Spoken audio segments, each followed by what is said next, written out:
তুমি যদি পয়সা চাও তবে সেটা রোজগার করতে পারো বা ভিক্ষা করতে পারো, কারণ সেটা যে বাইরের বস্তু। কিন্তু জ্ঞান তুমি ভিক্ষা করতে পারো না, কারণ সেটা ভিতরের বস্তু। পয়সার জন্য রাস্তা বা মন্দিরে বসতে পারো, কিন্তু জ্ঞানের জন্য শিক্ষা অর্জন করতেই হবে। এখন সমাজে পয়সাটাই বড়, কিন্তু যে ভেতরের বস্তুটাকে জাগিয়ে তুলতে পারে তার নাম আর পয়সার অভাব হয় না।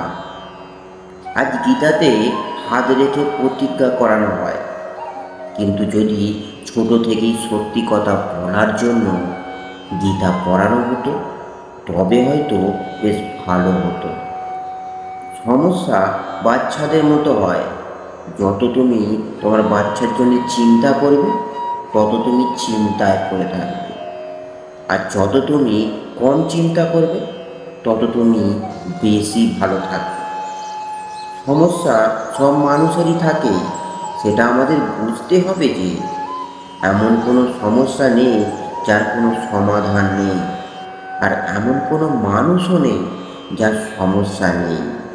যদি তুমি সমস্যার সমাধান করতে পারো তবে চেষ্টা করো, নয়তো সময়ের ওপর ছেড়ে দাও। তোমার বাচ্চা যখন বড় হবে তখন তোমার বাচ্চার পিছনে পয়সা নয়, সময় আর সংস্কার খরচা করো। তবে তুমি তাকে যা দেবে সেটাই পুরো রিটার্ন পাবে। বাচ্চাদের ছোট থেকেই ভালো শিক্ষা দাও, ওটাই তার অভ্যাসে পরিণত হবে। আর ছোট থেকে ভালো অভ্যাসের দাস হওয়া ভালো যে। ভালো অভ্যাস ভালো মানুষ হতে সাহায্য করে। ভালো অভ্যাস ভালো সফলতার কারণ হয়। ভালো অভ্যাস সুস্থ শরীরের কারণ হয়। ভালো অভ্যাসের জন্য মানুষ বিশ্বাস করে। আমাদের ব্রেন প্রতিদিনের রুটিন ফলো করে চলে, মানে আমরা প্রতিদিনে কি কাজ করি, আর যদি আমরা নতুন কিছু কাজ রুটিনের সঙ্গে যুক্ত করতে চাই তবে সেই কাজটা করার জন্য আমাদের ব্রেন মেনে নিতে চায় না।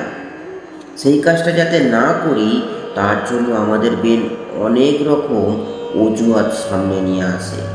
সেই জন্য আমরা প্রতিদিনের কাজের সঙ্গে নতুন কিছু কাজ যুক্ত করতে পারি না।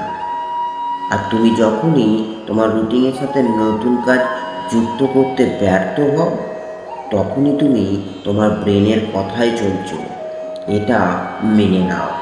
যদি তুমি অন্যের কথায় চলো তবে কখনোই উন্নতি করতে পারবে না। আমাদের ব্রেন সবসময় আমাদেরকে অলসতার পরিচয় দেয়, তাই আমরা একটু বেশি কিছু কাজ করলেই নিজেদের দুর্বল মনে হয়। কিন্তু যদি তোমার একটা প্রমাণ দিই তবে তুমি বুঝতে পারবে তোমার ব্রেন তোমায় বোকা বানাচ্ছে।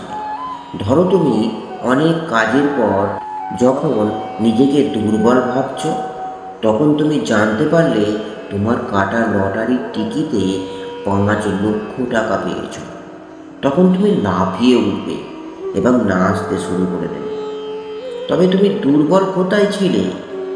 তুমি যখনই নিজেকে পরিবর্তন করতে পারবে তখনই তুমি তোমার ব্রেনকে চালনা করা শিখে যাবে, আর তখনই তোমার প্রতিভা সবার সামনে আসতে পারে। যখন আকাশের রং স্বাভাবিক হয় তখন আমরা দেখি না, কিন্তু যখন আকাশের রামধনু দেখা যায় তখন কিন্তু সবাই দেখে। তেমনি তোমায় সবার থেকে কিছু আলাদা করতে হবে, তবে তুমি আলাদা পরিচয় বানাতে পারবে। তোমার যদি নিজের ওপর বিশ্বাস থাকে তবে অপরের কথায় নিজের লক্ষ্য থেকে দূরে সরে যেও না। স্বামী বিবেকানন্দ বলেছিলেন, তুমি যখনই কিছু ভালো কাজ করবে মানুষ তোমায় ব্যঙ্গ করবে, তারপর বাধা দেবে, আর যখন তুমি সফল হয়ে যাবে তখন তারাই সবার আগে সম্মান দেবে। তাই মানুষের কথায় কান দিও না। মানুষের অভ্যাস তোমার মধ্যে খারাপটা খুঁজে বার করা। জানবে যারা সময়কে ব্যবহার করে তারা সবাইকে করে দেখায়, আর যারা সময়কে ব্যবহার করতে জানে না, তাদেরকে সময় অকাল দেখায়। যদি তুমি হতে চাও টপার, যদি তুমি হতে চাও সুপার, তবে ছেড়ে দাও কাল পরশুর চক্কর। তোমার বর্তমানের অলসকে মেরে দাও টক্কর।